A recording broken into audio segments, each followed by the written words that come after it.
Hi guys, I'm Lana. Hi, I'm Ashlyn. And this is the Second Breakfast Club. And today we're reviewing episode 7 of Burn the Stage. Yes. So, the penultimate episode, if you will. I'm excited about it. It was fun to watch for sure. But we're winding down to the end, which is kind of sad. Yeah. I wonder if they'll do something like this again someday. Even if they don't, it's been a great ride. It has. It really has. It's been very enlightening. So we open up this time with Jin. It seems like every episode opens with a different person. And he's talking about how whenever he dances, he feels like he looks like J-Hope, but then he like watches it back. He's like, oh, I'm just Jin. Yeah. Like, I see myself trying to dance, and they clip it in with some of him doing like some of his goofy dance, and it lit up Ashlyn's world since the little gif she found recently on Twitter. Oh yeah, it's gold. So it was kind of funny and cute, and then it segues into all of the performances in this episode are in Japan, because they did like 13. a mini Japan only tour. Mm-hmm. Yeah, like Ashlyn said, 13 shows in Japan, which is a lot. Well, I feel like when you have an audience that's just so respectful and calm, And obviously a big fan group, too. Yeah, and a big fan group, it's easier to do more. Like, they did high touch and stuff, which, like, in America, you probably can't do that. No. In the United States. There's 2 Americas, so no one. And Canada. But Canada is Canada. It's not. They all North call America. themselves North America. Well, no, it is North America. It's a continent. Yes. Yeah, that was really just a dumb thing I said, so we'll just... That's just us being... we're trying to check our privilege. Right. So yeah, they kind of spend their time talking about Japanese army and how it's a little different performing for them than most, because they tend to be a lot more subdued and like will be like really quiet and listen instead of like cheering and screaming. And they're like, just because they're not like leaping into the air, it doesn't mean they're not having a good time. Yeah. But it does mean they perform a little differently there, and like energy levels are different, and you know, so talking a bit about that and talking about just reminiscing, kind of being like, you know, the first time we were here, we played for a group of 2,000. Now we're like filling domes, and being kind of in awe of where they've come. Yeah.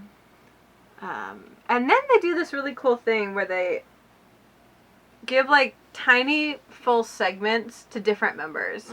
And they don't do every member, but I feel like they've done a lot of the other members at different times. So it was really kind of cool. So it starts with J-Hope, and RM starts by saying like, J-Hope's actually kind of a closed book, like who he really is to us. And he's like, J-Hope's like water. I love that. Right? He's constantly going, constantly moving, but he brings everybody peace.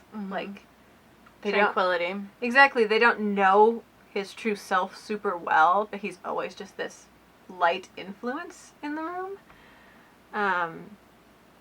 It made us stop and we're like, I want to hear RM describe everybody. Right. Like, when he looks at you, how would he describe you in like a paragraph or less? Because he's very poetic about and descriptive about how he describes people's souls, you know? He really tries, if you ask who this person is, it seems like he really tries hard to get to the root of their soul, not like describing their looks or, you know. And, you know, so it has a bunch of different clips of J-Hope interacting with people. And there's a moment that really got to me where he's prepping to go up for Mama because he rises out of the floor. And he's like, serious. And it rises, and you see this flip of like the mask. He goes happy as he rises out of the stage. And it's not like he was unhappy before. It was just like serious mental prep, and then he's J-Hope. So it's like Hoseok to J-Hope in a we split talk about second. that a lot on this channel. We about do. How... Especially with J-Hope. And he even goes on to make kind of that point, like, he's not sad. He loves performing on stage, and he talks about like how he gets a ton of energy from it, and even when he's like feeling tired and dehydrated and everything, and he really wants to do well. There's a pressure. There's like pressure, but he gets to give energy and put a good show and exactly. But he's like, I'll have all these things going on, but then I will know perfectly what I'm supposed to do. Like, I'll study the set list, I'll have it in mind, and then once I'm on stage, like, he's like, I know I'm gonna do well. I know that I'm gonna shine, and that's where I get, like, all of this energy and all of this, like, that, basically that's where I shine, and so I don't get as nervous, I think. He says, then I get to thinking that I can look forward to, like, how I've grown and what's about to happen. Like, he genuinely is excited to see what's about to happen on stage, because he doesn't know exactly what it'll do, but he knows it's going to be awesome. Which was kind of cool to see him talk about. And it's all, they do this block all framed with, like, Mama playing in the background and clips of Mama. Like, as they do each member, it kind of focuses around them performing their solo song. Which I think is a really good, like, filming mechanism, you know? And if you haven't seen Mama, go out and see it. Like, the stage show for that is amazing.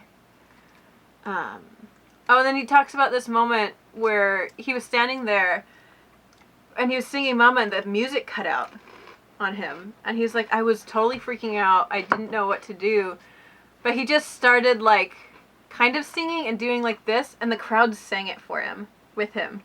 And he's like, I was so much more nervous than them, but they just completely led the way, and, like, it ended up being this really beautiful moment. And I was like, that's really cool. And, like, in the clips of it, he's like, I don't know what I'm doing, but sing with me, you know, like, keeping the show going. Yeah, he ends his with, I love the thrill of singing on stage. When I grab my mic and shout, I get shivers down my spine. It's not the total end, but it's kind of there, and it's great. It's a great little Hobie segment. They talk about how much they learn from the stages and the fans and, like, concerts, and then it kind of goes into, again, there's a lot of reminiscing in this one. There is, like, yeah. Nostalgia coming full circle, and talking about how, like, you know, like, they're doing all these concerts and they're doing all these things, but Suga said something like, you know, how we felt when we were doing our first concerts for 2,000 people and how we feel doing concerts for 20,000 people are completely opposite. Mm-hmm. And he's like, it's not that we enjoyed one over the other. They're just very different. But they're different, and now, you know, these were our goals before, but now we have other goals that we're striving for and nervous for. He's like, does that mean we don't appreciate performing or don't like, you know, performing on the stage? And he's like, no, that's not it. Like, we love it. We find so much joy in it, but it's not the end goal anymore. Yeah, the end goal anymore. Yeah, he said something like, you know, I look back on those, like, 2,000 people days and, like, almost miss it. But that part of our life is over now. And now it's time to go forward with other cool things, basically. Yeah. And he also is, like, admits that they don't get a lot of stress about performing anymore. He's like, you know, we used to stress out all the time when we were getting there, but now, like, we're here and we know we're going to do a good show, and we're just not that upset about it, you know? Worked up, yeah. Yeah, we don't get that worked up, which actually made me happier, because he almost was saying it mildly apologetically. But to me, I'm like, good. Like, I'm glad that if you're doing these huge tours with all these shows that you're not terrified anymore or, like, feeling a ton of stress. And that leads into Suga's little bit about anxiety. His, like, mini moment. Yeah. Like, the focus on him based around first love. And he talks about how, like, he still gets anxious, like, shopping or, like, out, just being out and about in crowds, but he doesn't really get scared anymore on stage when he used to be really anxious about, like, people surrounding him, watching him perform. He seems to be the one who's kind of most reminiscing kind of about their past versus where they are now. I keep saying I feel like Suga draws a lot of his inspiration and energy from the past. Namjoon draws a lot of his from the future. And that's why when we were talking about V being right present. In the middle, yeah. In the present, I think it's very interesting to see how people think. So here Suga's talking a lot about, like, the past and how it was really, really difficult when they started. And they were like, why aren't we you know, they're like, we used to think, like, why aren't we doing well? We've been doing this for 2 years and we've worked really, really hard. And why aren't we topping charts? And then he kind of laughs and he's like, it's funny because now we are doing those things and we keep saying, oh, it's only been 4 years. We've done so much in only 4 years. But before it was like, wow, it's already been, or wow, what's the opposite of that? Yeah, he was like, oh, it's already been 2 years. Why aren't we getting more? And now it's only been 4 years. We've gotten so much. And he finds that juxtaposition really interesting. And he wonders a lot about where they're going to go from here. And just, I can kind of see that because I'm like, if all their dreams came true within like a year, they're suddenly having to make new dreams, which is hard because I feel like dreams you develop for such a long time. Mm-hmm. Like, I wonder what they want right now. Like, what are they aiming for? You know? Like, I don't know what's left. Like, just a ton more fans, a Grammy maybe? I don't know. I don't know if it was Suga who said this in that like little bit or whatever. He was like, you know, I can't remember who said it, but one of them was like, it's, the scary thing is we only have, like, the scariest part is we only have like from here up, you know, like BTS is limitless, like our possibilities are. Suga was saying, yeah, it's scary how far we can go. Yeah, how far we can go. Mm-hmm. Yeah, and I found that, like, it's almost like when, like, that alienating, like, where it's almost, I don't want to say suffocating, but you know that, like, you being, like, by yourself in, like, a huge body of water, you know? Like, there's so much, but it's also like, wow, there's so much pressure, which way am I going to go? You know? But all the directions are limitless, you know? Exactly.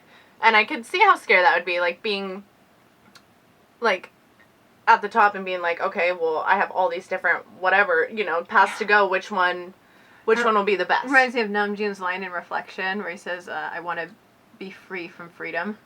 Yeah. You know?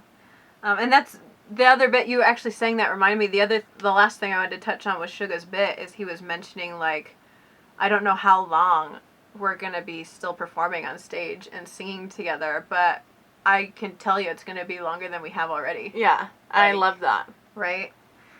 So from there it moves into V, which is very cool. Aww, baby. And it shows him when he got his camera. So he's like going out to take pictures. But he ends up talking a bit, this is kind of his serious moment, I think, about all the pressure he feels. Especially when he was doing his acting, yeah. To me, it kind of came off like the pressure he feels when he tries to step outside of the box of BTS. And how, like, he was like, there's, like, when I did Hwarang, he didn't say Hwarang, he said when I tried acting, but I assume that's what he's talking about. He was like, people would be like, oh, that guy from BTS, he's a really good actor. Or, oh, that's the guy from BTS, he's a terrible actor. And there's never anything in between. And there was kind of a feeling of, like, and I can't disassociate myself from BTS. Like, you know, he'll always be that guy from BTS. And he just feels a lot of pressure about doing things right. And he talks about how he kind of, like, let that pressure get to him, and he really messed up on a few things. And at first he was like, oh, you can depend on me, you can, you know, I'm totally going to do it right. And then he messes up a bit and gets, like, yelled at. And it's almost like he had, like, PTSD, though. Like, he, when he was on stage and stuff, like, he couldn't stop thinking about when he got yelled at, you know? It's almost like, in the previous Burn the Stage where Namjoon was saying, you know, like, I hate criticism, you know, like, I don't do well with criticism. You know, it's scary, you know? Yeah, like he doesn't look at the internet the first few days that a music video drops or something. You know, it's just another stamp on our booklet of us saying, they're human, you know?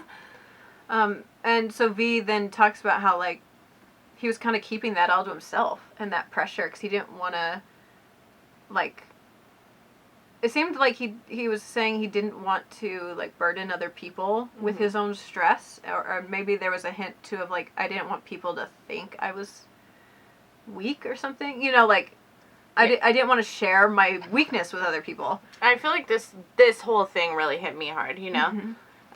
So he's like, everybody would come up and talk to him and be like, you seem so glum, like, what's up? And then one day he just broke to Jimin. He said, I was there with Jim, and Jim was really worried about me, and I just like busted into tears and couldn't stop crying, and I told him everything that was going on with me, and so they all got together and they talked as a group. And what really got to me is they sat me down and they said, we can't fix this for you, but we're here for but we're here to give you support. Yeah.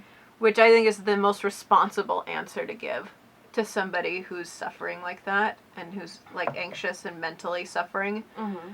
Because you can't fix stuff for other people. You can't either promise that to them, or it's not healthy for you to put yourself in that position either of being and responsible. It's not healthy to have a person have someone else fix all their problems either. You know? Absolutely.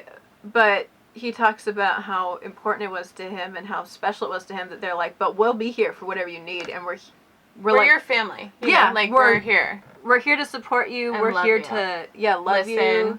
Do whatever you need, and also just know that we're here. Mm-hmm. And he said it was at that moment that he realized that you have to express your feelings, like, or no one will know. Yeah, he's like, if you don't tell somebody how you're struggling, they won't know. Like, nobody can guess that. You have to be honest about it. And he's like made a determination from now on to always be open about what he's feeling and to always share his problems before they just sit and fester in him, because people can help him. I find that so admirable, because it's not an easy thing to do, like an easy habit to break. It is, and it's such an important lesson to learn. Mm-hmm. That like a lot of people aren't taught, and almost, especially boys, men, and especially people are taught the opposite. Like, oh, you should be able to handle that yourself. You should be self-sufficient. You shouldn't need other people.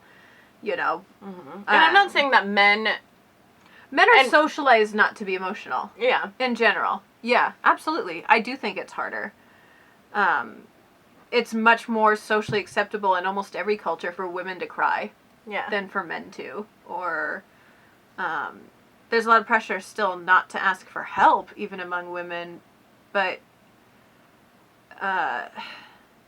you can lean on people a little bit more, and it'd be socially acceptable, because women are socialized to be taken care of, and men are socialized to be the ones taking care. Mm-hmm. So whenever they do the opposite, there's a lot of societal backlash. Yeah.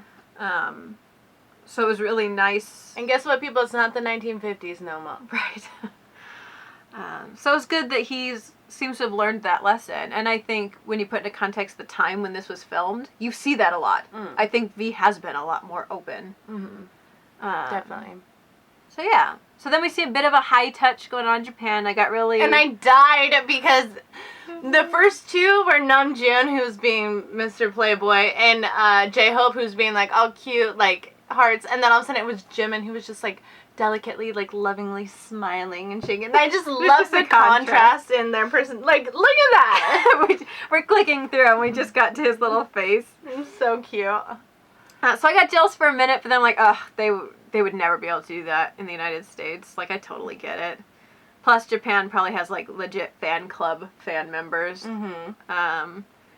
So then it goes into more, like, performing in Japan, and they finally finish, like, the Japanese tour, and they have, like, a big dinner, it looks like, and they're, like, just enjoying themselves. And drinking, and, like, I love that. And they ask, you know, they're like, you're taking a short break soon, what do you want to do during that break? And their answers are so drastically different and precious. Right. I died when Suga was like, dude, I was thinking about biking across the country. And then J-Hope was like, well, what about your butt? You know, he's like, oh, don't worry. Groin. Oh, your groin. He was like, oh, don't worry, I got saddlebags for that. And J-Hope's dying. He's like, dude, you are the last person. Like, okay.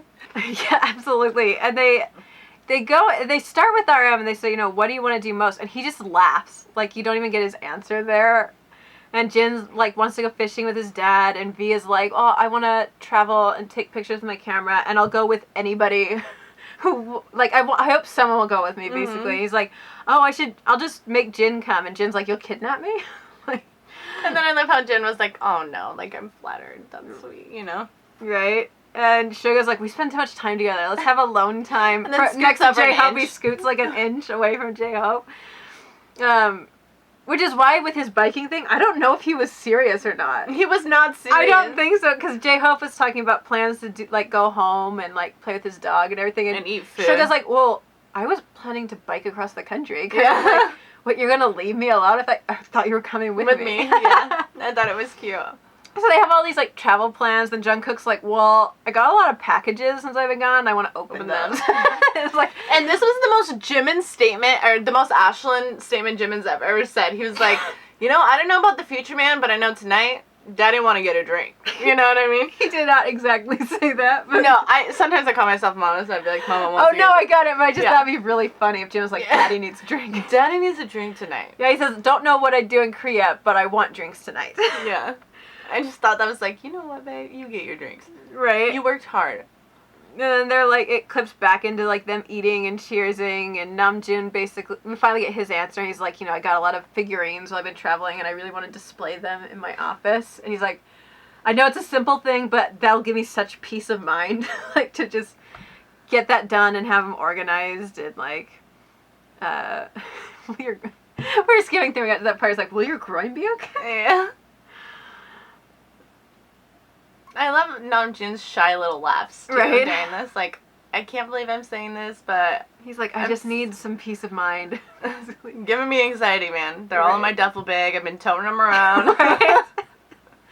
So it's so funny to see different answers there. I think it shows their personalities a lot. And then it goes to them practicing because their final big show here is the Dome. Like, this is their first Dome show, like 30 to 40,000 people. And they're just, like, in awe and, like, looking around and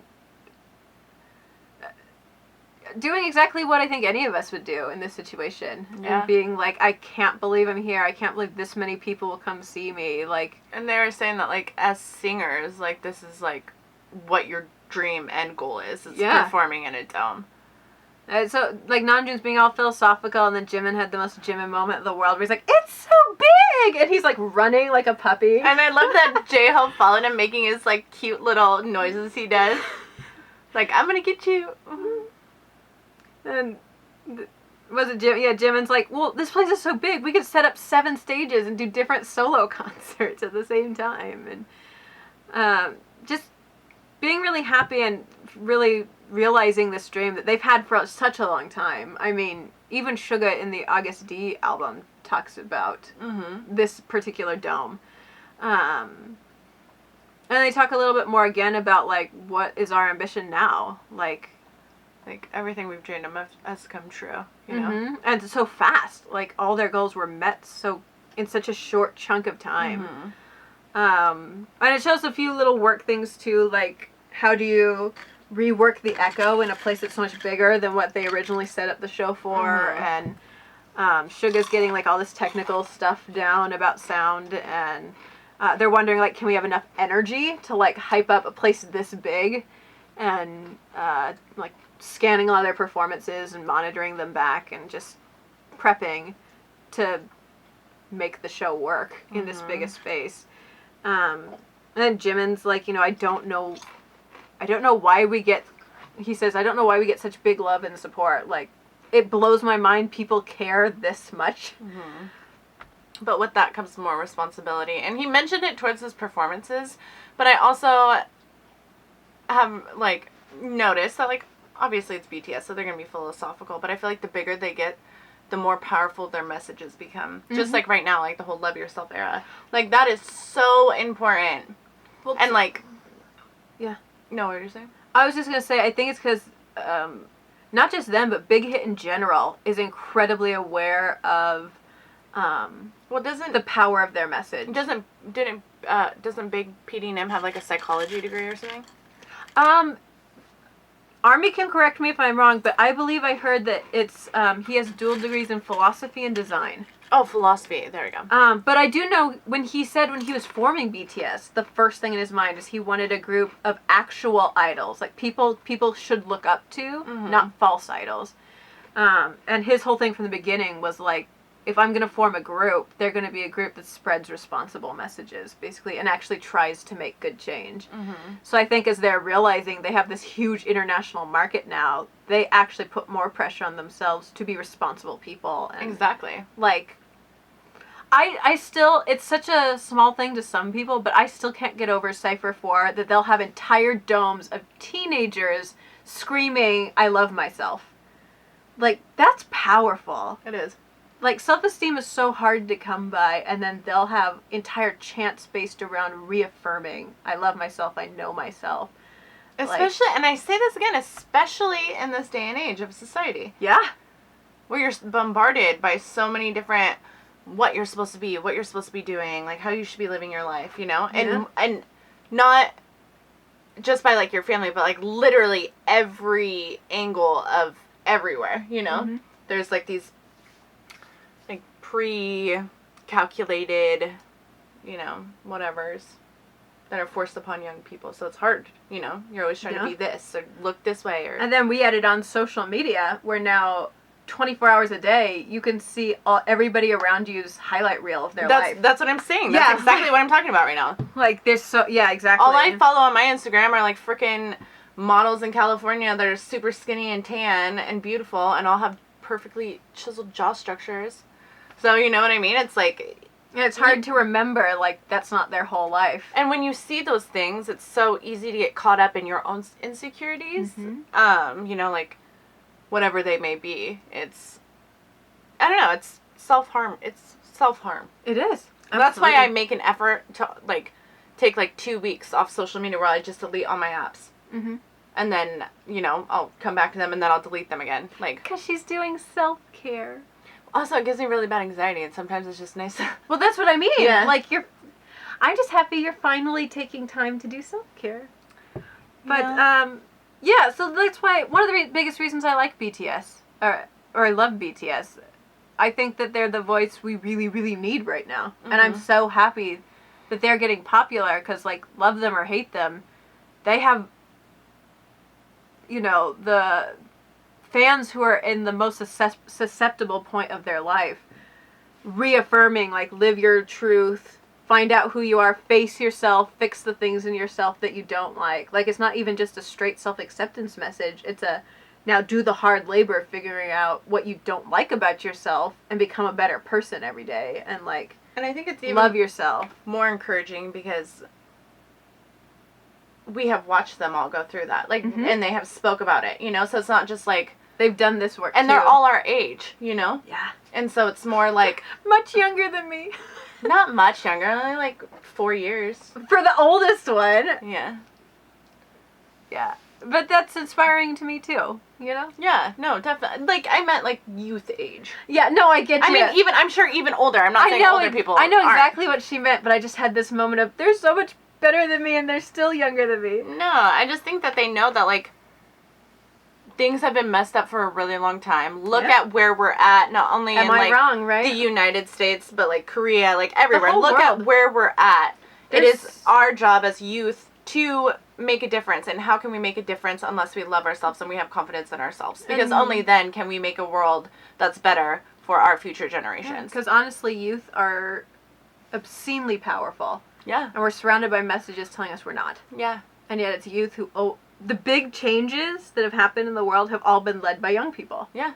Like they point out, like, it's very American thinking, but when you look at the Revolutionary War, which formed America, or the United States, a whole lot of the founding fathers were, like, in their 20s when they were doing all this stuff.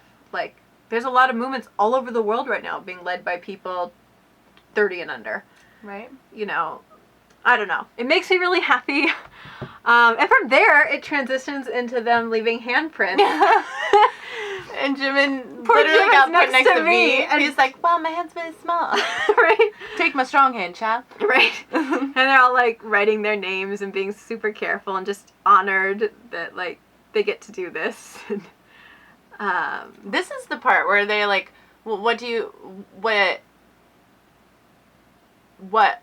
it? What do you think an ideal artist is or whatever? And Namjoon, like, stopped and, like, thought about it. And I almost thought, like, it seemed like he was going to cry. Yeah, he like, took he a was moment. Like, you know, like, he was really thinking, and I don't think we ever got the answer. No, we don't. It's next time probably. I'm like, I want to know that answer. He says, I think an ideal artist, like, ... And I don't think we don't get the answer there. He was really thinking hard about it, and I feel like it almost made him, like, I think he's still thinking about it. Yeah. I don't think he had an answer. No. And there it's, like, getting near the end, and it has Jimin talking about, he's like, you know, artists that I, like I looked up to, basically, people whose names I knew are now tweeting me and giving me their phone number and asking to collaborate and stuff. And right now it feels really, really unreal because I still feel like I need to work. And, like, they're just in awe, and it goes into Namjoon's thing, basically, like, we're a weird group of guys. Like, we all have our quirks, and we all have these things about us that we kind of think down on ourselves about, but that's why we work. That's our charm, you know, that's our vibe. Like, he finally got to the point which so many people, especially, like, publishing and marketing companies, don't understand for some reason. I don't know why they're not watching YouTube or something. That the way you become famous, like, actually famous, like BTS famous, is when you're honest and real. Like, that's the X factor. It's when people can relate to you and feel like you're being genuine. And he was basically like, you know, the fact that we had to work through so much, and the fact that we had to learn to, like, talk through our fights, and that we're all quirky and we all have these things, that's why people appreciate us and why people like us, because we're genuine. And if we weren't genuine, we were acting and, like, trying to put on this mask, we wouldn't be where we are today. And I just want to compare it, but, like, okay, I'm probably going to get murdered. But, like, if you think about it, like, One Direction, and I know One Direction and BTS, like, have whatever, but, like, look at them. Two big bands of guys, both seem like they're being genuine. BTS, actually genuine, still together, family. One Direction lasted, what, maybe 3 years, and then they break up and you find out a lot of them didn't even like each other? Yeah. You know what I mean? Like, I don't think you'll get murdered for that, because that's what they've said. Like... Yeah, like, you find out a lot of them they weren't like, close. One of the biggest ships in One Direction is basically saying, we didn't even like each other and we barely saw each other. Yeah. Like, they were doing that thing where they're like, yeah, we know boy bands get better hits when they flirt with each other. Yeah. And you thought that you were seeing, like, genuine friendship and all that, and then turns out not. Like, how... Like, it just proves how authentic that BTS and their relationship is. Well, that, and I think it was really to their advantage that PD Nim basically decided, even though it wasn't always on YouTube, you're going to be music stars, but you're also going to be YouTubers. You're going to be vloggers. And I think all those V-Lives and the Bangtan Bombs and the Twitter posts and expecting them to carry on a pretty public life was probably really hard, but that also was a huge part of their success. Yeah, because many people felt like they were their friends. Yeah. You know, you have a personal relationship with them, whether you're actually interpreting their stuff correctly or not. You're personally invested in individual people and not just a song you like or an album you like. Right? That's why I feel like, you know, you were saying that stories are so important, and I think they are. Like, literally, I have a tattoo of my favorite, you know, symbols of my books I have, because I've read these series and I have developed emotional ties with these people in the stories, and I want to bring them with me throughout life. And I feel like BTS giving us their stories is a huge reason why we hold them in our hearts, you know? Well, stories make us human. Yeah. To me, that's the biggest difference between humans and any other animals. As far as we know, we're the only creature that tells stories.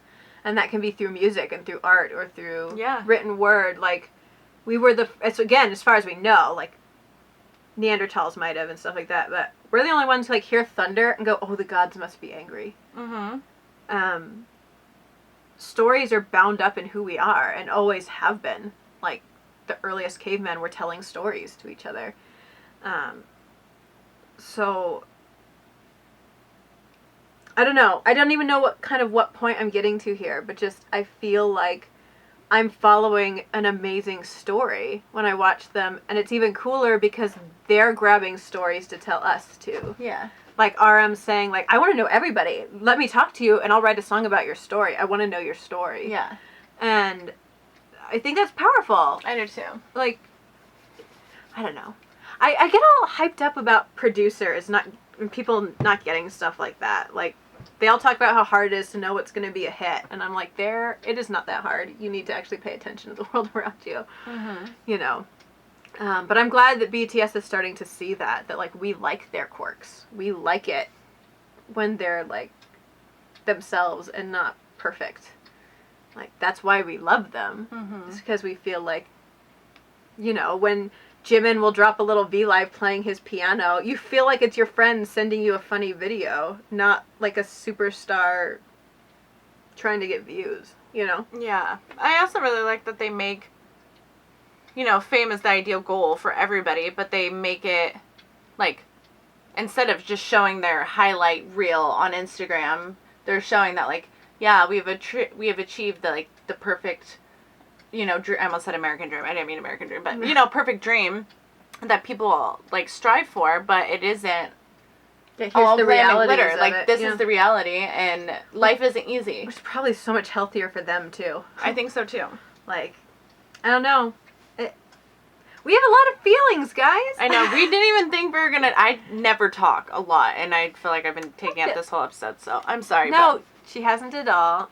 I actually love when I get things warmed up and then we end up talking way longer than we thought we were going to. So that's episode 7 of Burn the Stage. We have one more to go, and I believe it's the last one. It's been a great ride. Yeah. I'm preparing for the emotional intensity of the last one. Because if it's going to go the way that this whole series is going, this next one's going to, like, pull at our heartstrings, I'm sure. Yeah, I think it's going to end so hopefully, though. I do, too. Like, I don't know. I'm excited. So leave comments about what you liked about the episode or the whole series so far. Yeah. Yeah. Comment nicely to each other. Be happy. Love yourself. Spread love. Yes. And until next time, Live long and prosper. also, like, comment, and subscribe. Bye. Bye.